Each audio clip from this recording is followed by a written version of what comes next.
In this video we're going to explain how your body processes the food you eat, in order to provide all your body cells with the energy they need, and also what happens when you have diabetes and this system doesn't work properly.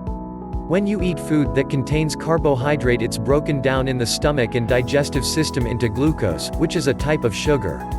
We need glucose from food because that's what gives us energy. Carbohydrate-containing foods are things like starchy foods, sugary foods, milk, and some dairy products and fruits. This glucose then moves into the bloodstream and the body detects that the blood glucose level is rising. In response to that, the pancreas, which is a little gland that sits just underneath the stomach, starts to release a hormone called insulin. And it's insulin that helps our body get the energy from the food we eat. The bloodstream then takes the glucose and the insulin to every cell in our body that needs it. To make this easier to understand, let's look at muscle cells. At the muscle cells, it's insulin that allows the glucose to get into the cells where it can be used for energy. It's a bit like insulin as a key unlocking the door to the cells so the glucose can get in.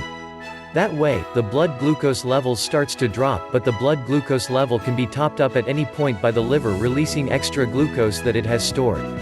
The blood glucose rises again, and again, the pancreas produces more insulin to move with that glucose through the bloodstream to the muscle cells, open the doors and let the glucose in.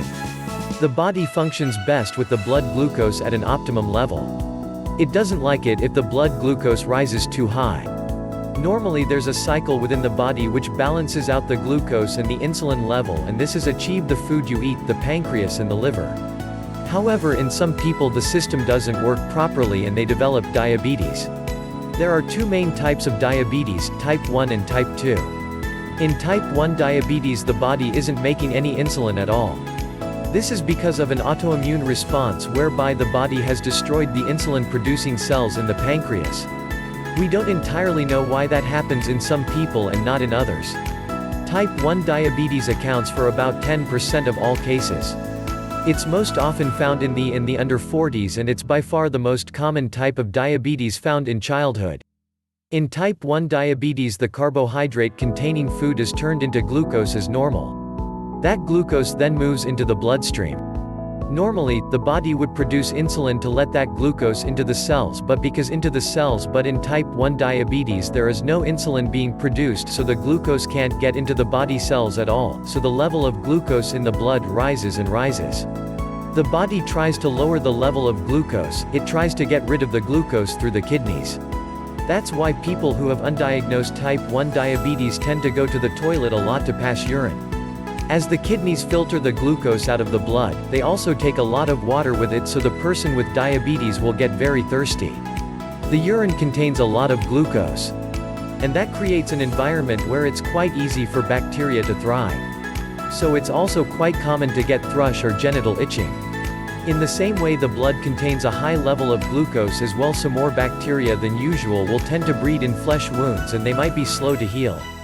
Glucose can also build up in the lens at the front of the eye, causing the liquid in the lens to become cloudy. That can mean that some people with undiagnosed type 1 diabetes can have blurred vision. Because the glucose can't get into the cells to be used for energy, somebody who's got undiagnosed type 1 diabetes is going to start feeling very tired, lethargic and unable to go about their normal daily routine. But the body still needs an energy source in order to work properly, so what it does is it starts to break down its fat stools, and that can lead to weight loss. So, the main symptoms of type 1 diabetes are going to the toilet a lot, thirst, thrush, or genital itching, slow healing of wounds, blurred vision, tiredness, and weight loss. These symptoms generally happen quite quickly, often over a few weeks, and can be reversed once the diabetes is treated with insulin. Type 2 diabetes accounts for about 90% of all cases in the population. It's most common in the over 40 age group in the white population, and in the over 25 age group in the South Asian population. Type 2 diabetes is a little more complex because there are slightly more processes at work. Either the body isn't producing quite enough insulin, or the insulin it is producing isn't working properly. That can be due to being overweight. Because a buildup of fat can stop insulin doing its job properly, but it can also happen in people of a healthy weight. So in type 2 diabetes, the carbohydrate-containing food is broken down into glucose in the stomach and digestive system as normal. That glucose then moves into the bloodstream.